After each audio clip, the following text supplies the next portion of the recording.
Entreprise Infoservice, bonjour!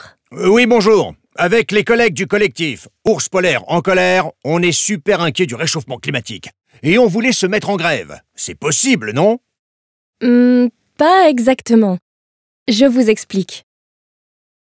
La grève se caractérise par une cessation totale du travail, collective et concertée, en vue d'obtenir satisfaction de revendications professionnelles. Les grévistes ne sont donc pas payés durant l'arrêt du travail, et celui-ci n'a pas de durée maximale. La grève doit être collective et concertée, mais les salariés ne sont pas tenus d'appartenir à une organisation syndicale. Ils n'ont pas besoin d'être majoritaires, mais ils doivent être au moins deux à avoir des revendications communes. Deux exceptions cependant, s'il y a un seul salarié dans l'entreprise et si les revendications portent sur un mouvement national. La réforme des retraites, par exemple. Les revendications doivent être strictement professionnelles.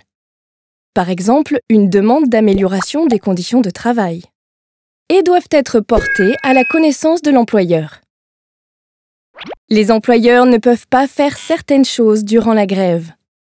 Avoir recours à des CDD ou à de l'intérim pour effectuer le travail des grévistes. Ou discriminer les grévistes, par exemple en proposant des primes aux non-grévistes. En revanche, les employeurs peuvent demander aux non-grévistes de réaliser les tâches des grévistes. Pour assurer la continuité des services publics, les employés du service public sont soumis à des règles différentes. Certains métiers, par exemple les militaires, les policiers ou les magistrats, n'ont pas le droit de faire grève. Les personnels EDF doivent déposer un préavis 5 jours avant la grève, comme ceux du transport de voyageurs terrestres ou aériens, qui doivent en plus déclarer individuellement leur participation.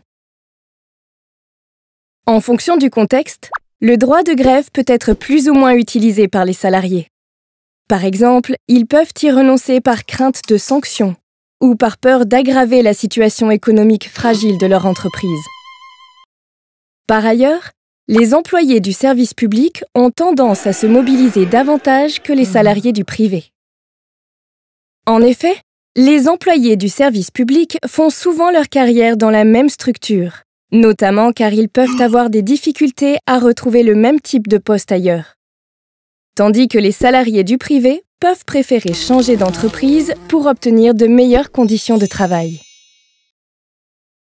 En résumé, la grève, c'est un arrêt collectif du travail en vue d'obtenir ou de maintenir des avantages. Les employeurs doivent maintenir l'activité avec les non-grévistes.